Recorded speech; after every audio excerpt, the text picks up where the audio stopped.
Hello friends, কেমন আছো তোমরা সবাই? আজকে আমি যাচ্ছি পিকনিকে। আর এই যে পিছন থেকে বাস এসে গেছে, তো আমরা সব দিদি জামাইবাবুরা মিলে আমরা পিকনিকে যাচ্ছি। খুবই মজা হবে, এনজয় হবে। তো দিদির ছেলে মেয়ে আর জামাইবাবু ওরাও রেডি হয়ে চলে এসেছে, তো বাসও এসে গেছে। তো এবার আমরা যাচ্ছি, রওনা দিয়ে দিলাম। তো কোথায় যাচ্ছি সবটাই তোমাদেরকে বলবো। খুবই সুন্দর একটা জায়গা, আমাদের সাথে থাকো আর পুরো ব্লগটা তোমরা দেখতে থাকো। প্রত্যেক বছরই আমাদের একটা ফ্যামিলি পিকনিক হয়, আমরা সবাই ভাই বোনরা মিলে যাই। খুবই আনন্দ হয়, সবার সাথে এই দিনে দেখাও হয়ে যায়। আনন্দ ফুর্তি হাসি ধামালি খাওয়া দাওয়া অনেক মজা হয়। তো লাস্ট 2 ইয়ার্স আমরা যেতে পারিনি, আর তোমরা তো জানোই আমার মেয়েটা অনেক ছোট, তো ছোট ছিল জন্য যাইনি। তো এবার আমরা 3 বোন মিলেই কিন্তু প্ল্যানিং করেছিলাম এই পিকনিকে যাওয়ার। তো এবার আমরা যাচ্ছি তপাতলিতে। খুবই সুন্দর একটা জায়গা, আসামের কামরূপ ডিস্ট্রিক্টের মধ্যেই আছে। আর যেই জায়গাটাতে যাচ্ছি তার একটা সাইড হচ্ছে মেঘালয় বর্ডার। আর এই যে দেখো গাড়ির মধ্যে কিন্তু সবার পাগলা নাচ শুরু হয়ে গেছে। পিকনিক মানেই হচ্ছে নাচ গান, আর একটু নাচানাচি না করলে কিন্তু পিকনিকে যাওয়ার মজাই লাগে না। তো ফাইনালি আমরা এসে পৌঁছে গেছি তপাতলি। আর এখানে দেখো আমরা লেডিসরা একটা জায়গায় দাঁড়িয়ে আছি, কারণ এখানে এসে আগেই জায়গাটা দখল করে নেওয়ার মতনই অবস্থা, কারণ সবাই পিকনিকে এসে ভালো জায়গায় খোঁজে। আর এইদিকে দেখো আমার হাজব্যান্ড আমার দাদা ওরা সবাই চুলা রেডি করছে। তো এবার আমরা খড়ি দিয়েই রান্না করব ভাবছি। দিদি বলছিল খড়ি দিয়ে রান্না করে সেই খাওয়ার মজাই আলাদা। আর এইদিকে ছেলেরা কিন্তু চুলা রেডি করতে ব্যস্ত হয়ে গেছে, আর এদিকে দিদি ওরা ব্রেকফাস্ট রেডি করে নিচ্ছে। ব্রেড জ্যাম ফ্রুটসও আছে, আর আছে হলো ডিম।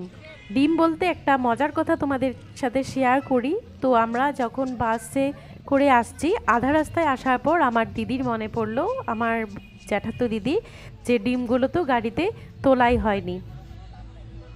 সবার এত প্ল্যানিং, কেউ বলছে 2টা খাবে, কেউ বলছে 4টে ডিম খাবে, কিন্তু শেষ পর্যন্ত বাসে উঠে মনে পড়লো ডিমগুলো আর আনা হলো না, সবগুলো বাড়িতেই রয়ে গেছে। তো এখানে আসার পর তাড়াহুড়ো করে আবার একটা ডিম কিনে সেটাকে বয়েল করে তারপর খাওয়া হয়েছে।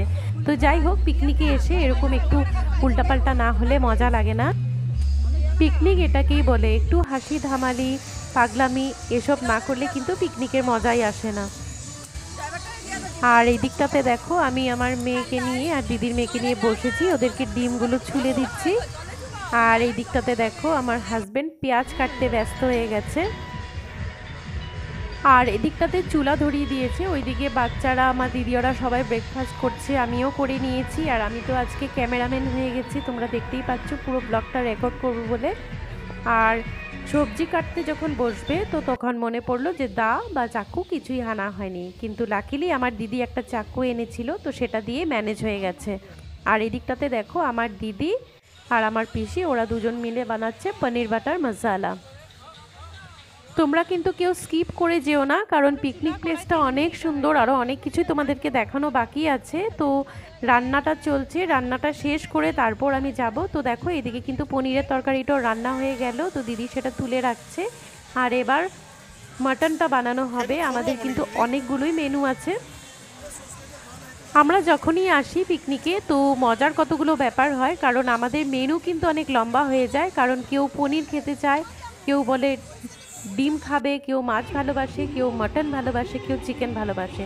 তো সবার ফরমাইশ পুরো করতে করতে আমাদের মেনু কিন্তু একটা একটা করে বড়ই হতে থাকে। আর এইদিকে দেখো মাটনটা কিন্তু বসিয়ে দিয়েছে।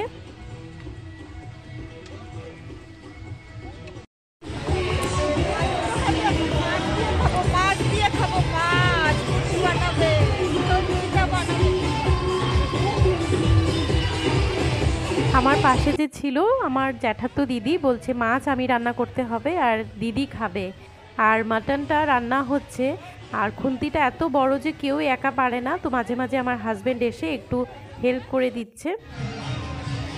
তো মাছ মাংস ডিম সব কিছুই আছে আজকের মেনুতে, আর শুধু মাছটা বানানো বাকি, সেটা আমি রান্না করলাম, কারণ আমার দিদি বলেছিল আমার হাতের রান্না খাবে। তো দেখো মাছটাও হয়ে গেছে, তো রান্না প্রায় শেষ হয়ে গেছে। তো এবার আমরা কিন্তু যাব সেই আসল জায়গাটাতে, যার জন্য এই পিকনিকে আসা, সেই ঝর্ণার দিকে। তো চলো আমার সাথে থাকো আর পুরো ব্লগটা দেখো। তো রান্না টান্না শেষ করার পর আমার হাজব্যান্ড আমি, আমার দিদি আর এই যে আমার চুটকি মেয়ে, আমরা কিন্তু একটু দূরে চলে গেলাম। তো আমরা যেই জায়গাটাতে পিকনিক করছি, যেখানে রান্না করেছিলাম, সেই জায়গা থেকে অনেকটাই দূরে পায়ে হেঁটে আসতে হয়। আর এই সাইডটাতে দেখো ঝর্ণার নদী দেখা যাচ্ছে। আর এইদিকে এই রাইট সাইডটা হচ্ছে, আমার হাতের রাইট সাইডটা হচ্ছে আসামের বর্ডার, আসাম। আর এই দিকে যে ঝর্ণাটা দেখতে পাচ্ছ নিচের দিকে, তো এই দিকটা হচ্ছে মেঘালয়া। তো এই দেখো যেই জায়গাটার কথা বলেছিলাম, এসে পৌঁছে গেলাম। অনেক ভয়ে ভয়ে নেমেছি শুধু তোমাদের জন্য, যাতে আমি তোমাদেরকে দেখাতে পারি, তোমাদের সাথে ভিডিওটা শেয়ার করতে পারি। আমি আর আমার জ্যাঠাতো দিদি আর দিদির যে ড্রাইভার ছিল ওই দাদা আমাদেরকে ধরে ধরে হাত ধরে নামিয়েছে। আর ওই দূরের থেকে দেখো নদীটা যে আসছে, ওই মাথাটাতে কিন্তু প্রকাণ্ড একটা ঝর্ণা আছে, আর সেটা হচ্ছে মেঘালয়া বর্ডারের ঝর্ণা। খুবই সুন্দর জায়গা। তো এখনো সময় আছে, গুয়াহাটির আশেপাশে যারা আছো আর পিকনিক করতে কোথায় যাবে ভাবছো, অবশ্যই এই জায়গাটাতে এসো। খুবই সুন্দর, এসে খুবই ভালো লেগেছে। আর অনেক স্পেসও আছে পিকনিক করার মতো। আর এখানে এসে দেখি একজন লোক এইভাবে পোজ দিচ্ছে, এটা কিন্তু খুবই রিস্কি, অনেক অ্যাক্সিডেন্ট হয়ে যায় এই পিকনিকে এসে।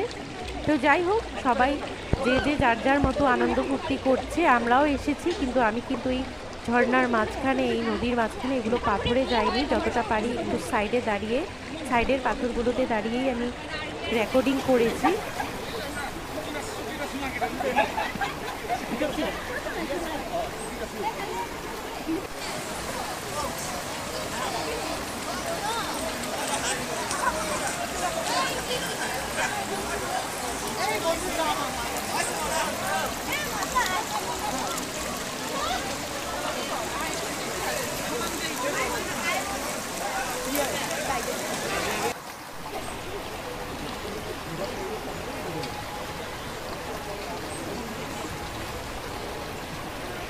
আর এই যে আমি আর আমার দিদি, বড় দিদি।